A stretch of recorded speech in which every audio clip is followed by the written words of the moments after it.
Welcome back to the Homes on Homes podcast. I'm Mike Holmes.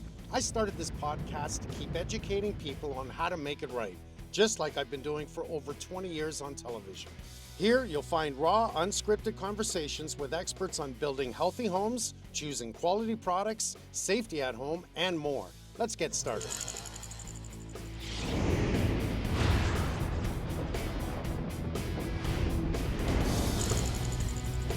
Welcome to another episode of Homes on Homes podcast. I love the Homes on Home podcast. Why? It's simply because you get to learn about what we're doing. Today's subject is really simple. It's about your basement. Can you make money with it? Should you remodel it? Today I have Ben Wiley with me from Basement Builders from Calgary. You know, I love it. I love Calgary, by the way. And the subject today is all about, should you renovate your basement? Turn it into a rental suite and make some money. Now, there's a lot of incentives that we're going to get into in a moment. First question, do you find it busy right now? It's extremely busy. You do? I do, yeah. Everybody's trying to add income, add value to their property, as well as create sort of a secondary source of income. But we're also doing regular basements as well, and people want either a bar, a sort of media room, maybe a bedroom down there, or they're just looking for a space for the kids to go. I thought about doing a new show, like something like Cellar Dwellers, where I build wine rooms in your home. And I mean, that's another big subject in itself. Yeah. But that's excitement for me only because... We still do it quite a bit, for sure. You do? Yeah, we do. Okay. Definitely. We put the cooling units in there and, I assume because of all the things that are happening, people needing extra money to turn your basement into a livable suite, you can make some money on it. So it helps pay that mortgage, that high interest rates that are happening right now. And the government is trying to help out right now simply because they're trying to encourage more rental suites, which I like. Absolutely. And, in cities like Toronto and Vancouver, it's absolutely required, and it's becoming a requirement within Calgary. So Calgary and the city itself is definitely putting money into it. They're adding a $10,000 incentive at the moment to do a legal secondary suite. And then the federal government is offering an $80,000 loan at 2% over 15 years. Now, I think that's amazing. We'll talk a little bit more about that later on. But let's get into what the hell do you have to do to get a basement apartment, a legal basement apartment? Every province is different. Even though we have a Canadian code, every province is going to be different across the country within reason. Some codes are different, an egress window, a fire escape window, and there is a difference between the two. For Calgary, now, it's not that hard. It really isn't. You call in the pros. You come in, you work with the homeowner, and then you give them an idea. Then there's a permit process. Correct. We must have, I'm going to assume, a fire escape window or at least an egress window. At least one egress window, but an egress window basically for every bedroom within the suite itself. Also the door, as you know, it needs to swing in. There's different rules when it comes to that, and also access points, whether that's a side entrance, a walkout, or stairs going down the side of the house. Okay, so we're going to talk about egress, and we're going to talk about a fire escape window. Okay. You just said one code, the door must swing in. Why? Because they don't want snow to build up. So if that's your main access point, if say there was two doors going to a basement suite, which never happens, then one could swing in, one could swing out. As long as you have one main door leading to the outside that swings in, so it doesn't get blocked by maybe, a bicycle, but they're mostly looking at snow for that. So you're not trying to push to get out. So this is funny because I look at this. By the way, across Canada, the code is the door must swing in. All exterior doors must swing in. They can't swing out. In the United States, they must swing out. Why? I'm actually not sure of that, to be honest. High winds. Okay. High winds tend to blow the door right off the hinges. Okay. So here in Canada, we don't have the winds from the major storms that, hurricanes, et cetera. It's mainly hurricane codes. So anywhere in Florida, anywhere there's possible hurricanes, the doors must swing out. And that just gives that more security of that high wind taking that door out. I mean, we could do different things with that, but the code here says the door must swing in. Okay, the door swings in. I don't mind it. That's more reason to have a storm door, which is ironic because at the same time, you're talking about the snow on the outside, and with a storm door, if there's snow on the outside, especially in a walk down to a basement, you can't open the door without shoveling it first. Absolutely, yeah. So it is kind of ironic. It really is. Yep. And why do I want a storm door? Because my door swings in. Why do I want a storm door on the outside? Because it's a storm door. Keeps anything from hitting the door, especially driving rain, driving snow, etc. So I always recommend a storm door. So let's get into egress. What the hell is an egress window? So an egress window is a window that is 3.8 feet squared. I don't know if you want that in terms of feet or not. Well, let's do that. Okay, so 3.8 feet squared. And so with anything with either direction, up or down, has to be larger than 15 inches. So you can have 24 inches high, 16 inches wide, whatever works out to a 3.8 feet squared. Okay. That's what you need. And it needs to be one action to open it. So you can't have bars in front of it where you have to unlock the bars, open it, and then slide the window. You could only have the window slide, and then you have to be able to get out. That makes it an egress window with a 30-inch well as well. I personally like the egress window that opens inwards. The whole pane opens up, so Correct, you can really take advantage of that, not try and pop a window out to get your body out. An egress window, for everyone that has that question, is literally to get your body out in case of a fire. In a basement, normally you have that one door that comes in and then a door from upstairs. And that is two-door, which is really good because that allows you two ways of escaping, one way or the other. But if you're caught in the bedroom, which is highly recommended that it goes in your bedroom in Calgary, I'm going to assume it's code to be in your bedroom. Correct, 100%, with the 30-inch well. And so that's one thing I wanted to bring up is Calgary, we had the 24-inch code for a really long time, and then now that's changed as well. So there is grandfathered laws that if you put a basement, just a regular basement in, you put a bedroom in, then that 24-inch well can be grandfathered in, because what ends up happening is people will just end up calling it an office over top of a bedroom, because once you take out that 24-inch well, a lot of the time there was already concrete built on the other side. But within a legal suite itself, you have to take that window well out, and you have to extend it that 6 inches rather than the 24. Well, let's be serious. If there is a fire, we all hope that never happens, you need to get out. Here's one for everyone. I love this because everyone should have a fire extinguisher in the basement, in almost every room, the kitchen, the basement. What is a fire extinguisher for? Fire extinguisher is for putting out fires. Nope. Okay, what is it for? It's to get your ass out of the house. Okay, all right. So you would think a fire extinguisher, you're going to grab it. Oh, I'm going to fight that fire. I'm going to put it out. I'm going to, save the house. You've only got so much in that fire extinguisher. The idea is, and I want you to remember this if it ever happens, is that you use it to get your butt out of the house as quick as you can. Because if the flames are intense, you'll never put that fire out. Small fire, that's different. Then you can fight it. It's a stove fire. Just blow it. You can put it out. But that is the main rule of thumb, is to get your butt out of the house. And in reality, a lot of the legal suite rules in terms of the smoke seal with the mechanical room, the separation between the two floors, also, the fire-rated windows above the exterior doors that are required for a secondary suite, it's just to buy you time, right? That's it. Now, this I like because we need to talk about this too. This is what's the difference between finishing your basements and making a livable suite or an in-law suite. I don't care what you want to call it, an apartment. Is that we need fire stop. Now, in Calgary, do they have to have a separate heat source? We have to have a separate heat source. So there's Water source? it's a similar water source, but all of the lines have to go back to the main line coming into the house. So again, from the main line to the basement, and then from the main line to upstairs. Yes, So they each really with do. their own shutoffs on them. Right. Individual shutoff plus the main shutoff. Yeah, so that does make sense to me. So that people don't understand. This is where it can cost a little more money. Now you're separating the water sources. Usually in the basement, if there's not a sump pump now must be added. The weeping towel must be added to the sump pump. There's more money breaking the floor, putting that in. The fire stop from the basement to upstairs, you can probably get away with a thicker drywall on the ceiling, yes? You can get a thicker drywall in the ceiling, but in Calgary, in Alberta, it's required to do the sound bar as well as the rock salt on top of that. The rock salt fire rated, the green stuff, they needed to just buy a little bit more time with that. So the rock salt is great because it should give you sound and fire, which I really do like. And we want to keep that on the low side, keep that air above it, and not keep it tight to the floor, right? Now, the sound bar, explain the sound bar. I know what it is, but explain it to the viewers. So sound bar, it's essentially, it's about a 2-inch wide piece of steel that basically sits below the floor joist, and you put the drywall on top of that, which is your 1/2-inch drywall for the legal suites themselves. And that creates an air gap in between your floor joist and the drywall itself, which mitigates sound. Which is mainly was a sound bar. Correct. And now it's stepping into a fire rating source. So it just gives you a little bit more time.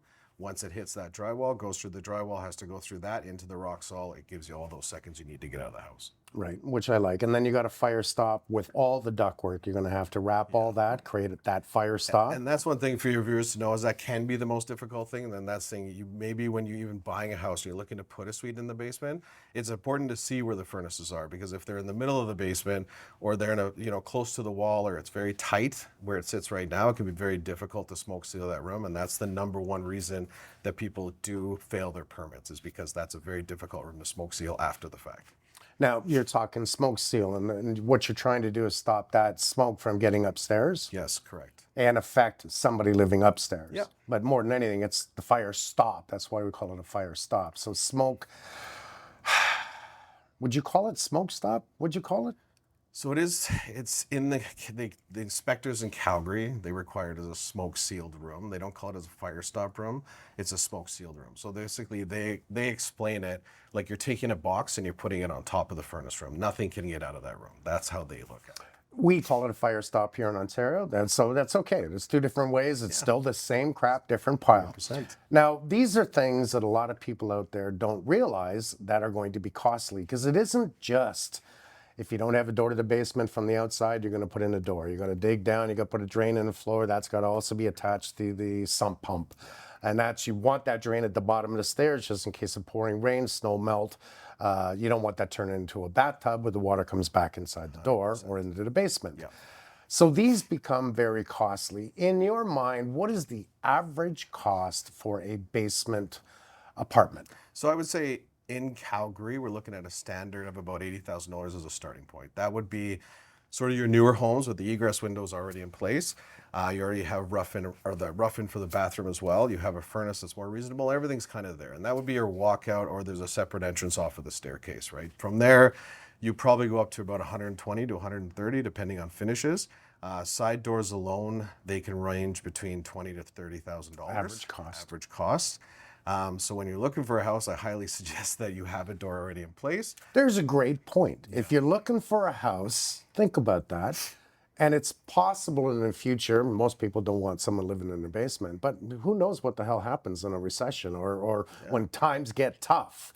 And that's the new world we seem to be walking into. And it's also children. We see a lot of children moving back with their parents, and they want the separation, right? Big time now. You know, kids don't move out to the 30, 40. What the hell's the matter with you? Get a job. Yeah, exactly. All right, I'm kidding. It's just, it's expensive to buy a house now. But that's a great point, is to always think of the future of what you're buying. When you're looking at a house, does it have the possibility for a basement apartment? Does it have a door from the outside to the inside?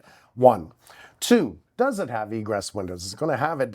It's actually not code. Is it in Calgary right now? Is it code a new home that they must have an egress window? They must have one new egress window. Wow, that's But nice. every builder does at least two if you're looking at a non-walkout basement. That's nice. I don't think we have that here in Ontario, which kind of sucks. But that's, not a huge deal. I think nowadays they're going to put bigger windows in the basement anyways, and one of them is probably an egress window. I just don't see it into the codes here. Love to hear it in Calgary. In Calgary, it's great because one of the windows is going to be a drywall window, one's not. That's kind of your standard go-to with it. So when we do develop the basement, being able to get the drywall through the window rather than going through the house is a big bonus for us. We've had to pull the stairs out to get drywall in. Believe it. I'm sure you've done this quite a few times. Yeah, and we did an older bungalow once, and I remember we had to cut through the subfloor in the kitchen, and then we lowered the drywall through the subfloor in the kitchen to get it into the basement. Yes, so we're very happy with drywall windows when we see them. Pull the stairs to get drywall downstairs. Things people don't think of. How about a queen size box spring? If you can't get that downstairs, it's not a great. And that's a good point. So when you're developing a legal secondary suite, that you put a side door entrance in. You need to think about design of how people are moving in and out. They're renters. Maybe they don't care about the home quite as much as you do. So when you're building those stairs, or how the side entrance with the stair, is there a giant turn? Where is that door exactly? Because then the last thing you do is want to come home after they've moved in, and now your completely brand new stairs is all scratched up all the way down. So design is really important, and this is where a lot of homeowners, even though they may have that talent for picking colors and I know what type of tiles I want, etc., they may not understand that structural need in putting their basement into a basement apartment. Thinking really well. If you rent out to someone that's got a massive couch, they're going to bang the living hell out of the walls on the way downstairs. I've seen it every time. Yep. It's just as this is part of probably what you're doing. You're going in saying we should change the stairs here, giving the advice. So let's go into the design. What would you do with the homeowners? What's your first goal? So the first goal of the homeowner, like I do this for clients or friends. I'll go into a house and I'll take a look, and they'll ask me, "What's good about a legal secondary suite? Or is this one going to be easy for it?" So what I'm looking for is egress windows right off the bat, but also the location of them, because if it doesn't make sense with a walkout or a side door entrance, you've now got this random window that's really nice in a living room, but we're still cutting another one over in the other corner anyway. So in other words, that egress window may be in the wrong spot to put a bedroom. Absolutely. So then now you're looking at, it's between $2,500 to $4,000 depending on your jurisdiction in Alberta there.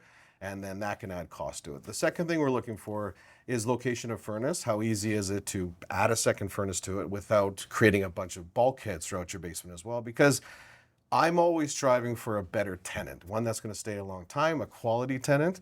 And what they want is they want the design to look like it was meant to be rather than you just covering everything up. So I want to make sure that the ductwork can be run throughout the basement without creating any low ceilings, because there is a code for that. But at the same time, you want it to be bright and airy and open, right?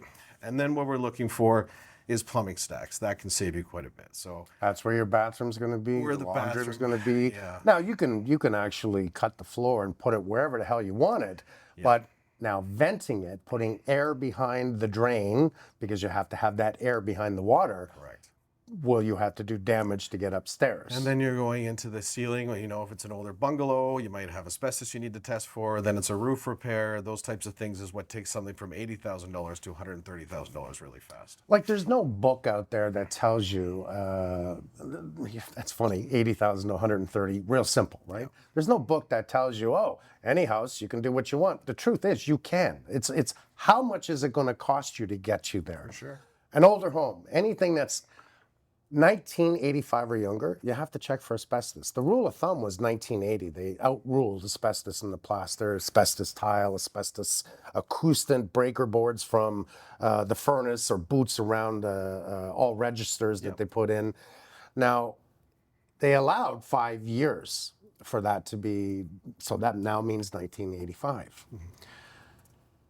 If the house is before 1985, you can tell right away that you're going to have to spend a little more money to check. And I'm sure you do all this. We do. And actually, to be fair, that as of January 1st, I believe, the city of Calgary now requires that when we're just developing a basement at all, but older than 1985, we have to put in the test. We actually have to submit that it's. They're just doing it now? Just doing it. Man, in Toronto here in Ontario, we've had that for a long time. Right, there we go. I didn't even know it. I mean, I was doing basements when I was young, really young. And it wasn't until probably I was 35 that an inspector come in and said, you know to do this, right? Yeah. Nobody ever said that to me. Nobody ever said you got to check for asbestos. Again, there was no book by the government, by anyone, handing it out saying, oh, you should do this. These are things we learn as contractors along the way, and homeowners hopefully also. So this is something to keep in mind. Anything before 1985, you're going to have to check to make sure it's, because you got to be, you and your employees, they got to be safe. They want to make sure you're safe at home, that you're not going to be breathing it in. You don't touch it. If it's asbestos, that's an abatement removal company that comes in. Correct, and it's something you need to think about too. So within the city of Calgary itself, some of the older bungalows are closer to downtown, they're closer to university, more of those desirable neighborhoods. So you're going to get a higher return on the rent. But are we putting egress windows in? Is it going to be $15,000 in asbestos remediation? You've got to look at that when you're looking at the return you're going to be getting off of that. And odds are, being downtown, it's going to cost a little more money to put in a basement apartment. Exactly. So you charge more rent, but it could be a lot more money to develop that space. So I guess if I just said, is it worth doing? Well, let's think about it. The average people out there right now, I'm going to say their mortgage is, $3,500 minimum a month. Interest rates go up, they got to renew. This has happened across the country right now. They got to renew on the higher side of the interest that they locked in. It was great rates just a few years ago. True, yeah. And now hopefully they're coming down, because it was a big mistake to put the interest rates up. I don't care what anybody says, inflation, bullshit. It's all bull, right? It's all bull. It's all from oil, gas. That's what puts it up. Then oil and gas, and it's all taxes, by the way. Then it puts up food because you got to transport food. This is another podcast. I don't want to get into it, but it already pisses me off. It just does. But that is part of the system. Is it worth doing your basement and renting it out? I'm going to say yes. I'm going to say yes as well. Right now, if you're talking about the city of Calgary, house prices aren't as expensive as they are here in Toronto or Vancouver. So there is that basis that as they're adding new rules, which it totally 100% makes sense, some of the basements, when you're talking about side entrances, when you're talking about replacing windows on the main floor, making them fire rated, you're talking about jackhammer, you're talking about all the things we're trying to avoid, it can start to get to the point where that chunk is a good down payment for another house. So maybe your kids live there and pay you rent there. That might be a better return on investment. So you have to look at that. What are you adding value to your house or to your life with the legal secondary suites as well? Now, the government said this probably for about 2 years now that I know, but especially big time in the media right now, that we are short, we need more houses, we need more space. And there's one good thing that's happened from all of this is all of a sudden the government has put in an incentive for you to, like right now, I can build 2 other houses on my property. I have 10 acres. That never happened before, not all my life. Years ago, you could do that. But right away, I'm like, oh, I should build 2 more houses. But the problem is then my kids are probably going to move on my property. I'd have to think about that, right? I love my kids, but I have to think about that. Yep. Incentive to do an in-law suite or basement apartment, they're now offering, there was, what you said, 10 grand first? So 10 grand, that's the city of Calgary. So you can do the application and they'll give you just $10,000 right So as soon as you're completed. Right there. So the occupancy permit is done, you get $10,000 check. So they're giving you an incentive to Correct. do it. Okay. And then on top of that now, across the country of Canada, there's an $80,000 loan. Correct. It's not quite. We're not sure. It's not quite finalized yet. Okay, so it's in a subject. It's in a subject. Yes, exactly. So yeah, it's an $80,000 loan at 2%. So it's backed by the government. It's gone through the banks. So you are looking at about a $600 payment per month, which is great when you're renting it out for $1,600. That means you're profiting in the area of $1,000, which I would tell everyone, take as much money as you can and put it against that loan. And pay it off as soon as you can. But at the same time, it can give you extra play money. So that's not a bad way of doing things. If you had a good enough basement and was able to turn it into a great suite that got great tenants, because there's horrible tenants out there. 100%. Yeah. And these horrible tenants, they know how to not pay the rent, to ruin the place and probably almost financially break you. But this just goes to show how important it is that you find the right tenants for your home. 100%. Legal secondary suites are the easiest possible way to solve a housing crunch or add or help along with it, right? That it's quick, the house is already built, the permits are quicker, it can be done fast, and it creates low income housing all over the country. So I like that. I like that families out there can help get that extra added money just to help them along the way and for whatever. How about in the future when your kids screw up? Kids tend to screw up, right? And one way or the other, whether they did it on purpose, by accident, they got married, they got divorced, they want to come back home. Having that basement apartment gives them their own suite and keeps it separated, and you're having your kids. Keeps everybody happy. And that's right. Yeah. Keeps everyone happy. So this is not a bad idea. This is not a bad idea at all. If you want to talk about costs, one of the actual newest ones we've kind of gotten into is we've had clients that they'll put their parents in the basement. What the parents will do is they'll come in and they're paying for the entire legal suite because they've decided to sell their house, and now maybe the house is worth $1 million. So now they're going to pay rent to their kids up above, but they're going to take that $1 million and travel the world and have a good time. That's the newest thing. Those legal secondary suites, those are gorgeous. When people are living in them, every possible detail is done. They look really nice. But isn't that worth doing? I mean, think about that. That's the way you get to give back to your mom and dad, is to bring them in the house. Yeah. And I've seen this happen so many times that they say, okay, I'm going to sell the house. I'll pay for the reno in the basement. Yes. And then I'll pay you rent along the way. Yeah, and they get to live a good life and spend that money before they get too old, right? So they offer to the families out there, you can stay on a cruise ship for a year. For a year. I've seen those. They look great. Well, I mean, could I stay on a cruise ship for a year? I think I'd lose my mind. You'd have to have the big suite, so it would cost quite a bit for sure, of course. But not a bad idea. Your food's free. Everything's free. I mean, you get to visit the planet. Yeah. Might be something to think about for 1 year, but I think that would be, the max. That'd be about it. Yeah, for sure.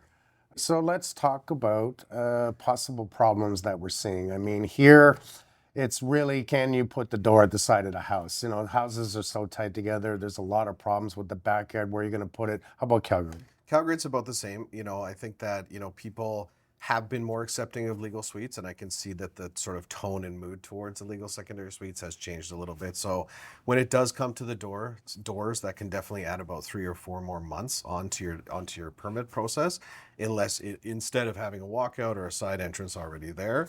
So we've had clients that will now say no to us ripping down any fences, anything like that with the neighbors, so we can't dig down on the side. So we have to hydrovac these massive holes to build these staircases down, and it's causing friction between the two neighbors. So Calgary has changed and done sort of a blanket zoning. There was a lawsuit that a bunch of people from, some of the single family home neighborhoods that were rezoned with the blanket, they took the city to court. They did lose that. They just set the appeal as of yesterday. So there's been a lot of pushback with the rezoning, and if I have personal feelings on that, but at the same time, I see both sides of the story. We need affordable housing, but I don't think we need to do it in every single area. Well, that is the problem to do with any single renovation or construction on your home, is that it tends to affect the neighbors. It does. When we come to your house, wow, we take over the street. Yes. We do, because we're production, construction, and I've got my Uncle Billy, love the guy, right? He goes and knocks on the door, talks to everyone, he moves their garbage. We try to be so friendly to everyone that we try to mitigate the issues of having rage from all the neighbors. Yeah. And it's something I'd recommend to homeowners out there. If you're planning on doing this, talk to your neighbors. Tell them I'd like to do this. I don't want it to screw up in your home, but it's not going to be like I tell every homeowner out there, you are going to love me day one. You're going to hate me in the middle, and you're going to love me at the end. And the reason you're going to hate me in the middle is all the headaches that come with it that you just didn't see coming. For sure. And that is problems with the neighbors. That is taking the street over with vehicles. Depending on how big that job is, that's a lot of vehicles. It is, and a lot of the new SLU areas, Burbia, they don't have a lot of parking, so it's very difficult, and it can get irritating over an 8 or 10 week process, depending on what. So big advice on this one is really simple. Calm down. Relax. This is going to take time. Nothing is done overnight. Yes. I've said to people for years now, when you buy a new house, and it's a new house, never finish the basement for a year. Do you agree with me? Absolutely. You have to, even 2 years. Like a lot of the builders within Calgary, they'll actually avoid a part of the warranty if you develop your basement within 1 year, because obviously if they have to cut into it, who's paying for that, right? So I think at least a year or two, especially with how fast building is going up right now, we need to make sure that we have access to everything. And well, not just that if it's going to flood, it's usually in the first year or two. It is. And that's the main reason my advice to you is that you don't. You can think about it. You can actually call in Ben and have a conversation on what you'd like to do. Start the planning process. Yeah. Because a lot of people out there think, and I know they do this, honey, I think we should do a basement apartment. The government's given us this $80,000 loan plus a $10,000 incentive. This is a no-brainer. Let's jump. And what they do is they move so quickly, they forget that they need to plan it. They need to think about that. We need to talk. This is your job right now. You need to have a conversation, like I call it the dating way. We got to get to know each other. Correct. Do you want to work for them? Do you want, do they want you in the house? Yeah. Get to know each other. What products should we be using? Now let's talk about Schluter. Let's talk about mold-resistant products, especially in the basement. Let's talk about how can we make it healthy? What would you add to it? Yep, 100%. And also products that are they'll stand the test of time. So if you're looking at, I try to avoid carpet at all costs. I know there's a cold factor when it comes to the floor, but put some area carpets down. I want to stick definitely to granite or quartz on the countertop, which some of the cheaper builders, they'll still do, your old standard sort of countertop. Maybe you do a 12 by 12 tile on the backsplash. Make it easy, make it replaceable, and make it stand the test of time. Vinyl's great for the basement, isn't Yes, it? it's the best one. Especially with the cork on the bottom. Absolutely, yeah. Why? The cork on the bottom gives that thermal break and stops that hot and cold mixing from the floor to in the air and stops all condensation. You're right, and hard to scratch, easy to clean. Right. That's what you want. Right. Simple, inexpensive. Yeah, inexpensive as well. I mean, I used to tell everyone, use carpet. Yeah. I know I did because carpet, it literally, it breathed with the concrete and it keeps your feet warm. And I'm still a recommender. We have a lot of clients, if it's their own personal basement, it's not a legal secondary suite, I'll always tell them, be like, carpet is king if you're worried about warmth, right?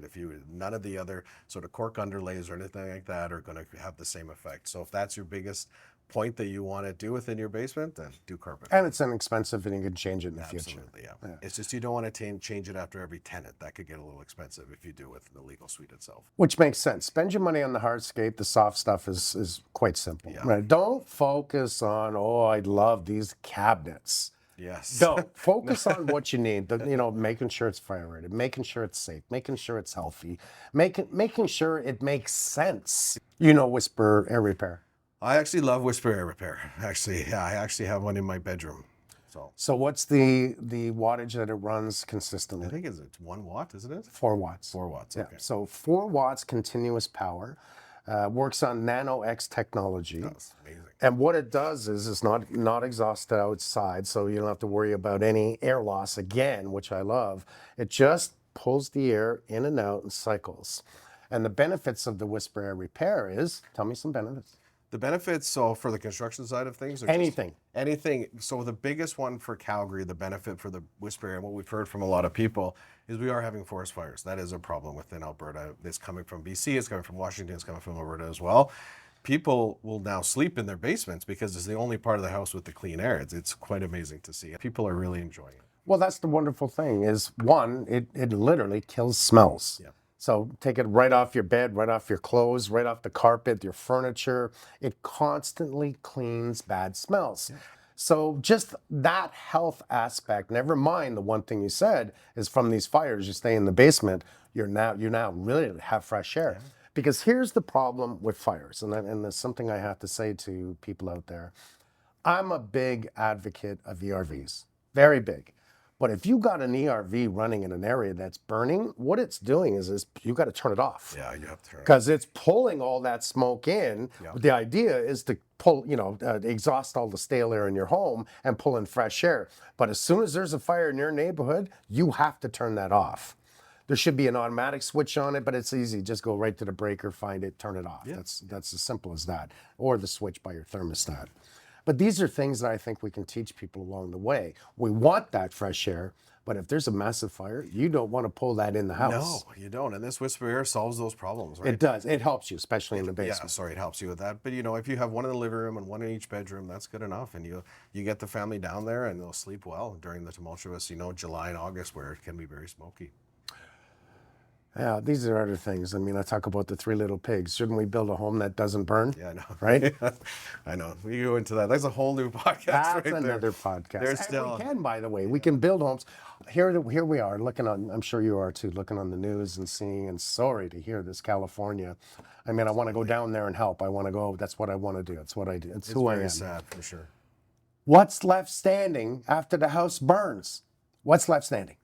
The fireplace. Yeah, the fireplace I was about to say. It's all concrete and brick and anything. If it was a brick house, the brick's standing, all the wood's burnt, the roof's off the house. Build a concrete home. There's many ways that we can build a home that's fireproof. You can never say fireproof, fire rated. Correct. Put up the steel shutters, hit the switch, all steel shutters closed, stops that flame from attaching to the house.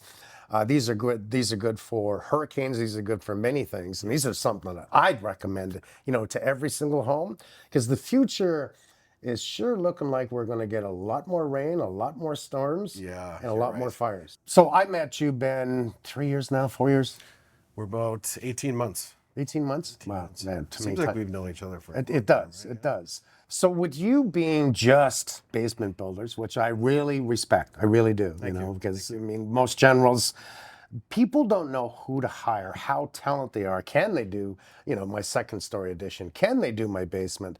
But if you just focus on the basements, you've covered everything from A to B, A to Z all these years, there's nothing you don't know. 100%. There's nothing really that surprises me anymore. You know, we get into the odd 1911 or 1910 house, and I'll maybe get something where I'm like, oh, wow, I haven't seen that. But me and my team, we have a very good knowledge of everything that goes on. But it's rare. I mean, I found a can of Coke. Yeah. It was probably from the 1940s Yeah, in the yeah, wall. 100%. It was sealed. There was no Coke in it. It actually dissipated. Yeah. But I kept it for the can because it was so old. I'd never seen one. Yeah. I'm always about the name of a company. Why did they call themselves this? You know, like, and certain key things, I'll like run away from that person. You know, like roofers. You know, TW Roofing. I'm trying to pick a name that's probably not out there. TW Roofing and basements. Okay, so that means they're roofers and they're trying to do basements. You're focusing on basements. You'll do anything, I'm sure, but your main focus is basements. We won't do anything. We do turn it down. So we try to talk to clients, and we're not built. Our system is very skilled. You walk through the whole system. We have a lot of clients that'll say this whole process was amazing. And what that is we've trained an entire team. We do 4 to 5 starts per week. So we want them going from basement to basement to basement to basement. And some of these guys have been with us for 12 years, and they know exactly what we need for every single basement. If we throw them into, let's say, kitchen renovation or a full house renovation, we found that it became less efficient. So we stopped that. So the volume within the basement builders group, basement builders itself, we just stick to basements on its own. We have a lot of clients that, you know, they've had either past problems with clients doing a bathroom or a kitchen, and they were general contractors. They didn't know any better. But once they get into our system, they're just like, wow, this is amazing. You know, you guys are on the ball. It's very scheduled out. You have good communication within technology. We want to make sure that continues. So I don't want to rock the boat. If we ever did something in terms of house renovations or kitchens, we would have a whole new staff and not be pulling out of the existing basement ones because they're burning and churning it. Why change something that's working? There's no reason to. So right out there, you're known as basement builders. That's it. Yeah, we don't do roofs. Yeah. Although you probably know people that do roofs. We do know people that do roofs because with basements, Yeah, you have to. We have, you know, specific trades that we use every once in a while. Right? And I'm going to assume that the last thing you want to do is put all your money into the basement and you didn't check the roof. Correct. Right, Yes. because you're not protecting the basement anymore. You're not protecting the house. Correct. So we have like a network too. You know, we have like moving companies and different people that, you know, clients ask us, we'll recommend. They have to.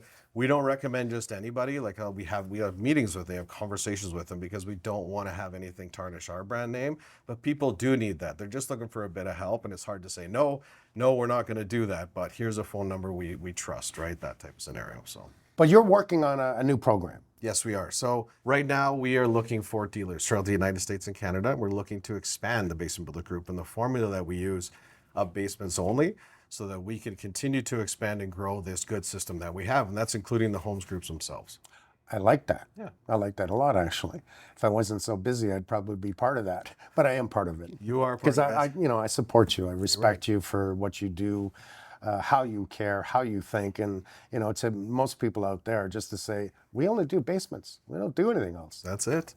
People do respect us for it, right? So for the new program, where can people go to find out more about it? So you can come and talk to us. There's a contact form. It's called basementbuildersgroup.com. It gives a bunch of information on that as well, but we also have a contact form on there. Okay. Yeah. That makes it nice and easy. You're going to be our first one. I'm excited. I will. All right. I will. You know. Well, I like the idea. I mean, I've done everything all my life, and why didn't I just stick to basements? Why didn't I think of that?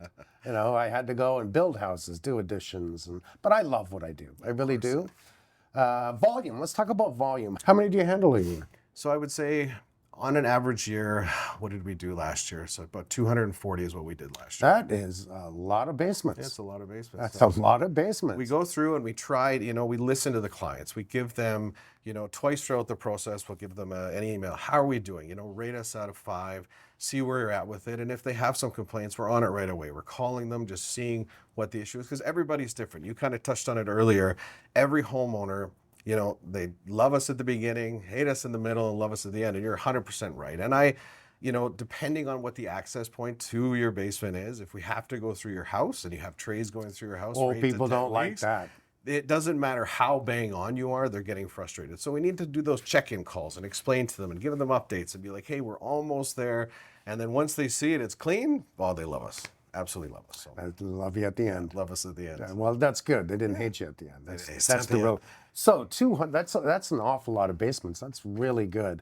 You keep saying legal suites. When you say legal suites, do you mean basement apartments, legal suites? Is there a separation there? So in Calgary, they're called legal secondary suites, and that also includes your sort of carriage suite that you build over the garage. But we are looking at basement rental suites, so that's what I'm referring to when I'm saying legal suites. Okay. No matter how you look at it, you want to make sure that it's done right. It's done right. It has to be, right? So we want to make sure we do offer a 5-year warranty. It's an all-inclusive warranty. I mean, a lot of our reviews, we have over 200 reviews on Google at the moment. We got 197 on Home Stars. Some of those reviews are based off people contacting us 3 years down the road and saying, hey, do you still do it? And we'll just send a guy out and fix it, right? That's where we get our volume, our start. So we want everybody that's sitting in Calgary at a dinner table, and somebody brings it up, says, hey, you ever got your basement developed? Somebody at the table, because we do so much volume, is going to say, these guys are great. And that's what keeps us going. That's what keeps the staff going. That allows us to have premium contractors because we're able to keep them busy, because that's the only way, as you know, keeping premium contractors, you can't have them working for 3 other people. They got to work for me. When I call and there's an issue, they jump and they get to site and we solve it for the client right away. So you probably have around 60 people around you? Yeah, we have about 60 to 80 subcontractors that we utilize, probably the 20 extra, just based on the one-off type scenarios, right? We don't do barn doors in every single basement. We don't fix roofs every single time. We don't do parching, but we have skilled trades for that. But as for like your framer, your finishers, your plumbers, your HVAC guy, your drywallers, your painters, they're all working for us. We give them enough volume to keep going. So they're happy, you're happy, homeowners are happy. We go above and beyond. We understand also that 5-year warranty could kill us. We did it at the beginning for us to be able to sell more basements, but we also realized, customers can't supply their own products. We supply our own products. We only go with certain brands, right? We want to make sure. And there's a reason for that. Because 5-year warranties get expensive if you're putting in cheaper brands, right? So. Well, that means you're putting in quality brands. We're putting quality brands. Absolutely. We have to. Everything's set to live forever, right? We don't want to come back in the 5 years. We want to make sure that you're happy, and this is a beautiful basement. So we don't get paid to go back. No.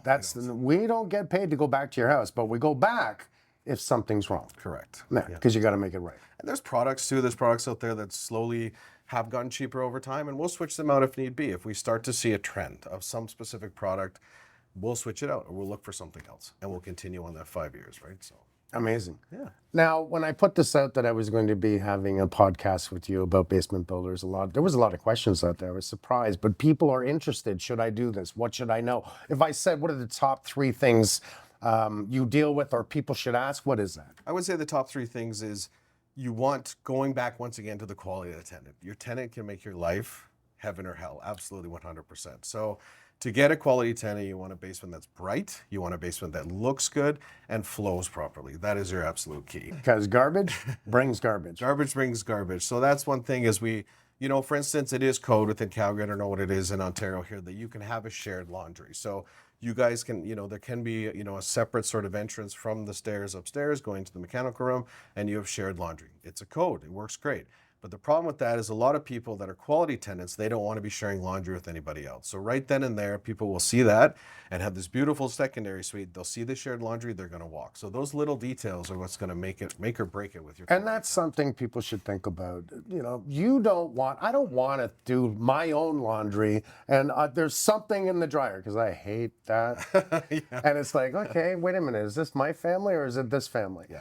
You should have separate laundry suites. You should. 100%. And it's a big recommendation. 100%. And a high recommendation, because those little things matter, right? And even the backyard or the space that you have for them, you need to give them a dedicated space. Yes, within the development permit itself, or the building, or not the building permit, the secondary suite permit, you have to sort of map out what areas them. And a lot of the time people just put a short little fence, but create a little space for them, something they can go to and not have you looking down on them. Those little things. And vice versa. And vice versa. And those little things will bring you great tenants. They really will. Now, I love this because we have Mike Holmes Inspections coming in and inspect every single basement you do. Absolutely. How do you feel about that? Because it's something that it's important to me, because for me, it's a peace of mind as a third-party verification for the homeowners, for you, and for us. Correct. So how does it work for you that Mike Holmes Inspectors are coming in on every job? They're coming in on every job, and what they're doing is they're giving us another set of eyes. That was definitely the key for us, because we work hand in hand with Tyler. He's the inspector in Calgary. We love him, absolutely great guy. And he works with our site assistants as well as our site supervisors. And he knows now what to look for. So when we first got together, it did work well. We had those inspections, but now he'll say to us, be like, hey, you know, this specific drywall, or he always misses this corner in the bathroom a little bit. He missed it again. So he'll even send like a text message or a message to our site supervisor, and it helps us, right? It's really great on that end. But also for you guys, it keeps that with the inspection. And we say to them, hey, you know, you're getting a Mike Holmes inspector coming out here. They see the van pull up. We get an inspection, we get a sticker, and they get a certificate in the mail, mailed by us to them, and they're good to go. That way, you can literally, if you're ever selling the house, that's a selling feature. We've already seen them on an MLS listing where they'll take a picture of our sticker with your sticker on there, and that'll be part of the selling feature. This is a Basement Builders Mike Holmes inspected basement. See, I love that. A lot of people don't realize that when it is with Mike Holmes inspections, is that it's a third-party verification. That's all it is. That's it. It's not that you are paying me for anything, because you don't. As a matter of fact, I don't get $1 from you. It's part of the system that we've created that everyone wins, and I am happy about that. I love Tyler. Yes. I love that he is finicky like me, to the point. He doesn't have to say that to you. That's finishing. Yep. A little corner of drywall. Yeah. But he says that because he's got your back. And I like that. We want to grow with him. And that was the thing. I actually saw him. He dropped off some stuff at my house the other day for a little Christmas present. And he basically said, like, we want to grow together. And I've seen him from the beginning, as when we first started with you, to where he is now. And he's growing. We're growing. We're going together at the same time. And it's been a great mutual partnership. Keep doing what you do. I appreciate it. I tell you, keep doing what you do. Yeah. For everyone out there, keep watching the Homes on Homes podcast. Why? Because hopefully you learn something and see why we do what we do. And we try to all work together to make it right. See you on the next one.